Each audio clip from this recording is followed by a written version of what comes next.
Okay, so speaking of how enlightened I was taking this college macroeconomics class and how that class inspired me to switch my major eventually from journalism to economics to the business college.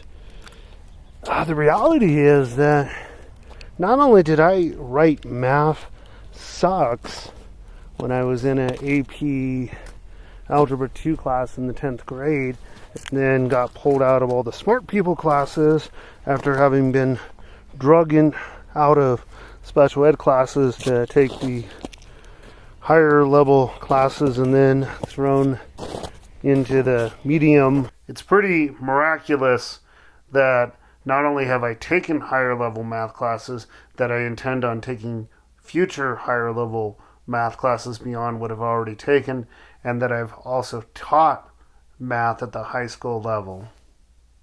But when I think back on my unauthorized biography, there's a moment when I was about in the 4th or 5th grade that still sticks out in my mind. The same student teacher who was tutoring me in math at the time in a special ed class had looked at my paper for my regular class in history and said, "You couldn't have possibly have written this paper. It's at a college level."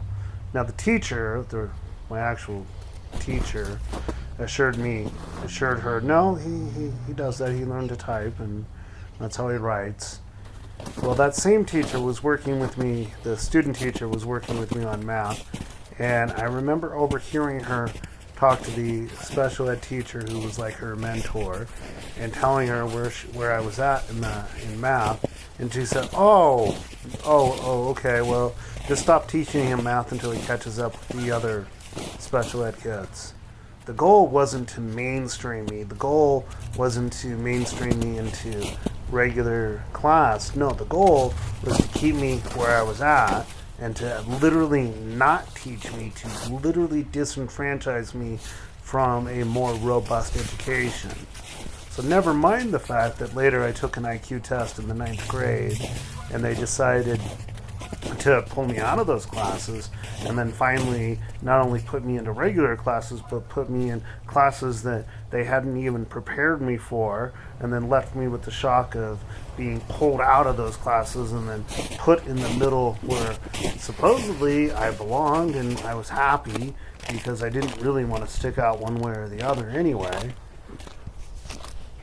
But then later, when I'm in the 8th grade, my another teacher in the special ed arena decided to bring in this English teacher who was of Japanese descent and show us their tea ceremony. I asked so many questions, that teacher decided it would be so delightful if I was in her class the next year, in her English class. So I was. So then I was pulled out of the special ed class for English in the 8th grade and put into a regular English class. Problem is, I didn't do any of the homework. I really didn't. I had a tradition where I would just pile up all my paperwork, and at the end of the year, I'd run into my house in Glenshire, in the subdivision outside of, it's part of Truckee. Just most people don't think of subdivisions as Truckee. They just think it's, if you know anything about Truckee, they just think it's this small little idyllic town where people are just so nice and lovely, and they don't actually hate tourists, but that's another story. And they don't imagine there's all these little subdivisions like the one I grew up in a house. The people who only live there in the summer call them cabins, but they're actual houses. Just not a lot of sidewalks, but they have streets and so forth. And so I'd go into my house and I'd take all the paper out of my backpack, all the homework that I didn't do all year round, and burn it. And I kept this tradition throughout the 8th grade. And my bully that I had in a theater class that I had to have all year round because it was my homeroom or something. And then I had that same teacher for history class, and I had the same kid in both the theater class and the history class and this English class. He went through the teacher's grade book and discovered I wasn't even getting a regular letter grade. They were just sort of passing me along. They decided they did this experiment, put me in a regular English class. I refused to do homework, but they weren't going to fail me. And he insisted it was because I was a retard.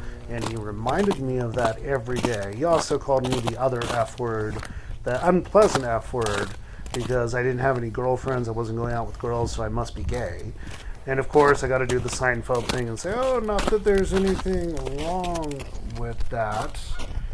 But this kid tortured me every day because of that.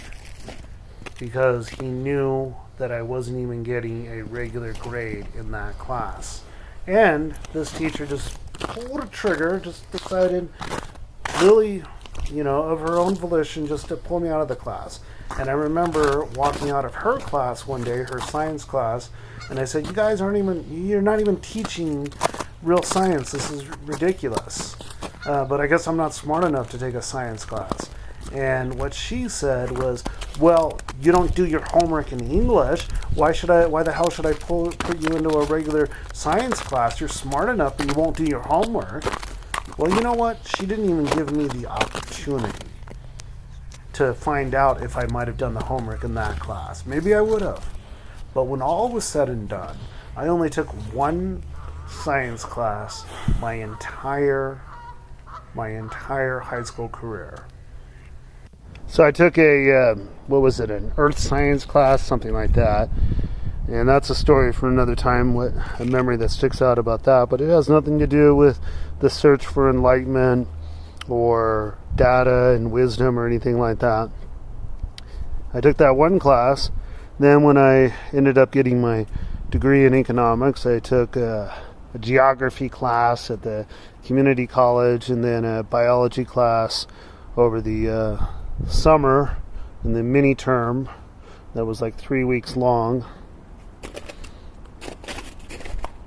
And I got a B in that class, so I felt like a genius getting a B in a 3-week biology class with literally no real background in science classes and never having taken a lab or anything like that before. But now that I'm working on engineering, on getting an associate's in engineering and then going on to get a bachelor's and hopefully at least a master's, I have this water jug with all these science stickers, and I had that to inspire me. I was originally focusing on the health sciences and then realized that blood's not really a big deal, but I really don't want to deal with the other fluids. After working as a caretaker for a moment in time, I realized that it was interesting from a mental health perspective, working with the Alzheimer's population and dementia population, but other aspects were probably not my wheelhouse, and maybe I was not nurturing enough on that degree, but at least I had the experience, and I have all these stupid science stickers to inspire me to do the thing that the bureaucrats and the teachers and the people that ran the system said I wasn't good enough to experience when I was in high school. Because I don't have much else to live for except the search for enlightenment, and whether or not that takes me on the journey from data to wisdom is a story for another time. But I enjoy the journey, and one thing I do remember from the Japanese lady that became my teacher was the Japanese proverb. She talked about that success and life itself is a journey, not a destination.